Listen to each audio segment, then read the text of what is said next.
108 degree शायद नहीं, 105 होता है शायद।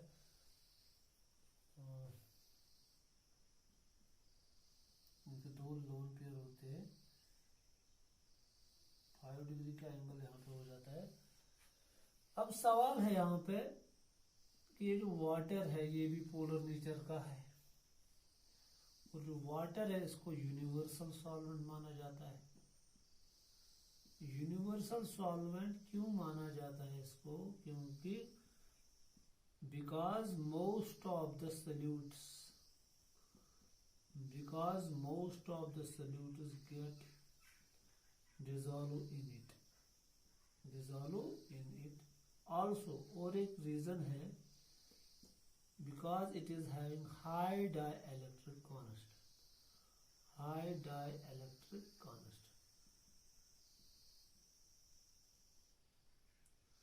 बाद में आगे समझाऊंगा कि डाइलेक्ट्रिक कांस्टेंट क्या होता है।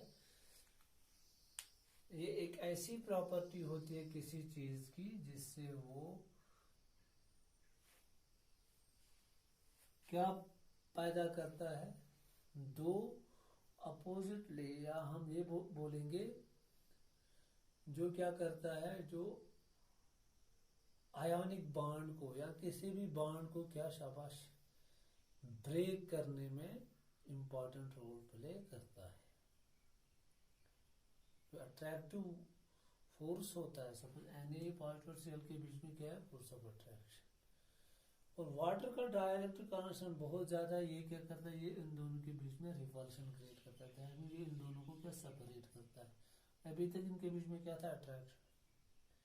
तो ये जब वाटर आता है, इसका जो इसकी जो प्रॉपर्टी है डाइलेक्ट्रिक कांस्टेंट, वो इन दोनों के बीच में क्या, इस फोर्स ऑफ अट्रैक्शन को कम करता है। जिस सबस्टेंस में अट्रैक्टिव फोर्स को कम करने की सलाहियत होती है उसकी उस प्रॉपर्टी को हम क्या बोलते हैं, डाइलेक्ट्रिक कांस्टेंट। और सबसे ज्यादा डाइलेक्ट्रिक कांस्टेंट वाटर का है, किसी बुक में लिखा है 80, किसी बुक में लिखा है 81। तो ये आपको यहाँ पे याद रखना है। अब सवाल है कि कैसे क्या करता है ये। तो जब भी हम यहाँ पे आपको याद रखना है, जब भी हम किसी सोल्यूट को किसी सॉल्वेंट में, दो चीजें यहाँ पे, जब भी हम किसी सोल्यूट को किसी सॉल्वेंट में डालते हैं, ये सॉल्वेंट पोलर भी हो सकता है, नॉन पोलर भी हो सकता है। इसी तरह ये सोल्यूट पोलर भी हो सकता है, नॉन पोलर भी हो सकता है। क्योंकि हमने पहले ही ये दिमाग में पिक्चर बनाए, सीन बनाए कि लाइक डिसॉल्व लाइक दैट। अगर सोल्यूट पोलर होगा तो सॉल्वेंट भी क्या होना चाहिए, पोलर। अगर सोल्यूट नॉन पोलर होगा तो सॉल्वेंट भी क्या होना चाहिए, नॉन पोलर। क्योंकि अभी मेरे पास NaCl है, ये आयोनिक कंपाउंड है, तो मैंने सिलेक्ट किया सोल्यूट है मेरा NaCl पोलर है, सॉल्वेंट है मेरा या शाबाश वाटर, दोनों क्या है, पोलर। जब भी हम याद रखिएगा, जब भी हम किसी आयोनिक कंपाउंड को किसमें डालते हैं, शाबाश, जब भी हम किसी आयोनिक कंपाउंड को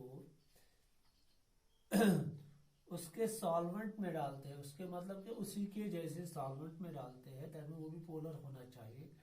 तो क्या होता है, ये जो सॉल्वेंट मॉलिक्यूल्स होते हैं, दे कंप्लीटली सराउंड दिस शाबाश आयोनिक कंपाउंड। ये आपको याद रखना है।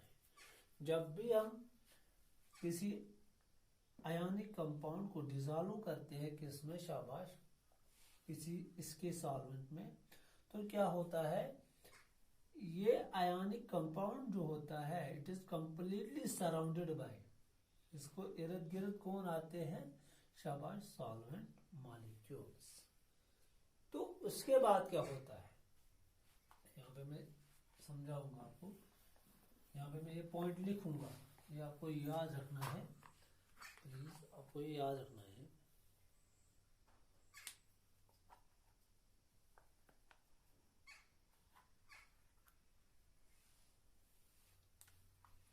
देखो, यहां पे आपको याद रखना है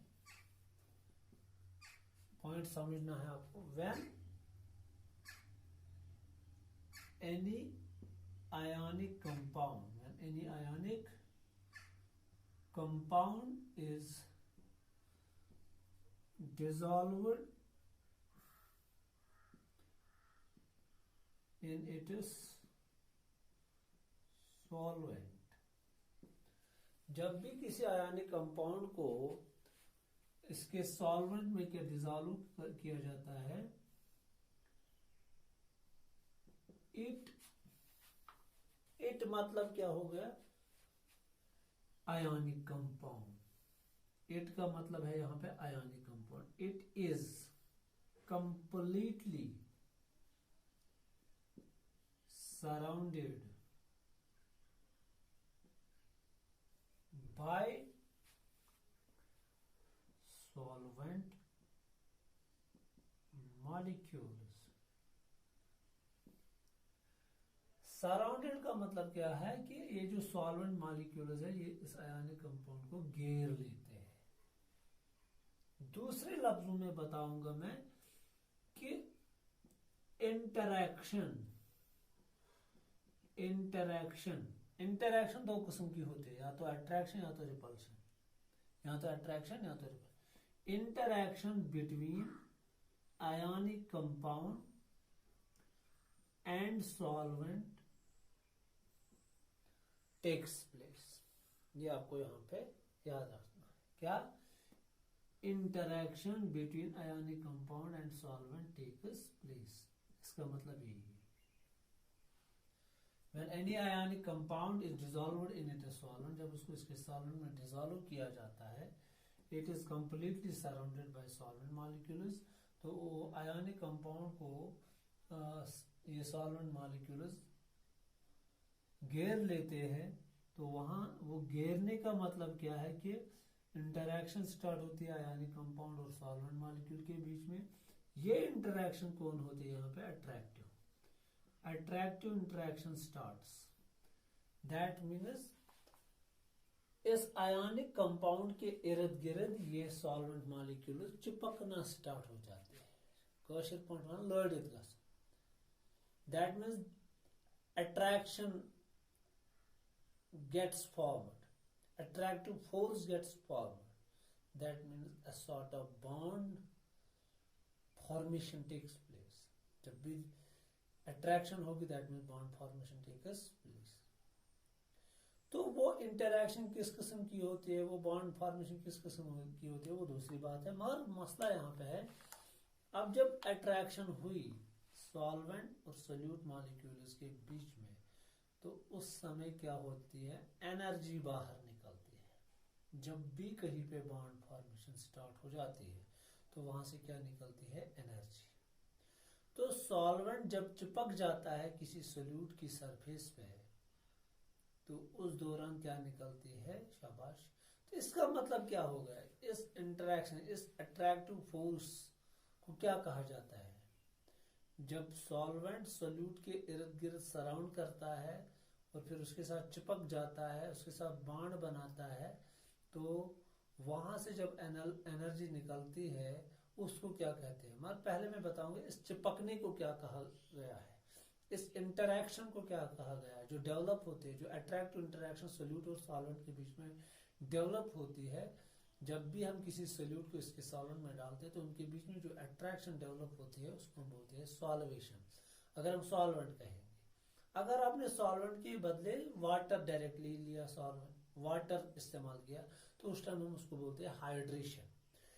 अगर आपने वाटर लिया तो हाइड्रेशन, अगर वाटर के बदले कोई और सॉल्वेंट लिया तो उस टाइम हम क्या बोलते हैं, solvation. That means the phenomenon of interaction between solvent and solute which gets formed when solute is dissolved in a particular solvent, that is called solvation and or hydration, and the energy released during this phenomena, just during this process, इस process के दौरान, इस interaction के दौरान जो energy बाहर निकलती है उसी को हम क्या बोलते हैं, सॉल्वेशन एनर्जी या हाइड्रेशन एनर्जी। वाटर के रेस्पेक्ट में हाइड्रेशन एनर्जी बोलेंगे, या वाटर के रेस्पेक्ट में हम प्रोसेस ऑफ हाइड्रेशन बोलेंगे। अदर देन वाटर के रेस्पेक्ट हम सॉल्वेशन कहेंगे, और जो एनर्जी बाहर निकलती है उसको हम बोलते हैं सॉल्वेशन एनर्जी। क्लियर? तो यहाँ से जब भी एक आयनिक कंपाउंड इसके सॉल्वेंट में शाबाश डाला जाता है, अगर सॉल्वेंट के बदले क्या होगा, अगर मैंने यहाँ पे क्या लिया सीधे वाटर, तो फिर हम बोलेंगे हाइड्रेशन, और जो उस हाइड्रेशन फिनोमेना से निकलने वाली एनर्जी है उसको हम बोलेंगे हाइड्रेशन एनर्जी। तो यहाँ पे दो टॉपिक्स आ गए, एक आ गया सॉल्वेशन ओब्लिक हाइड्रेशन, ये क्या होता है, दूसरा हो गया सॉल्वेशन एनर्जी, एनर्जी या हाइड्रेशन HE हाइड्रेशन एनर्जी। दो एनर्जीज आ गए SE एंड HE। सॉल्वेशन अब आपको समझ आ गया, जब किसी सॉल्वेंट में हम किसी सोल्यूट को डालेंगे तो फिर सॉल्वेंट और सोल्यूट के बीच में इंटरेक्शन, अट्रैक्टिव इंटरेक्शन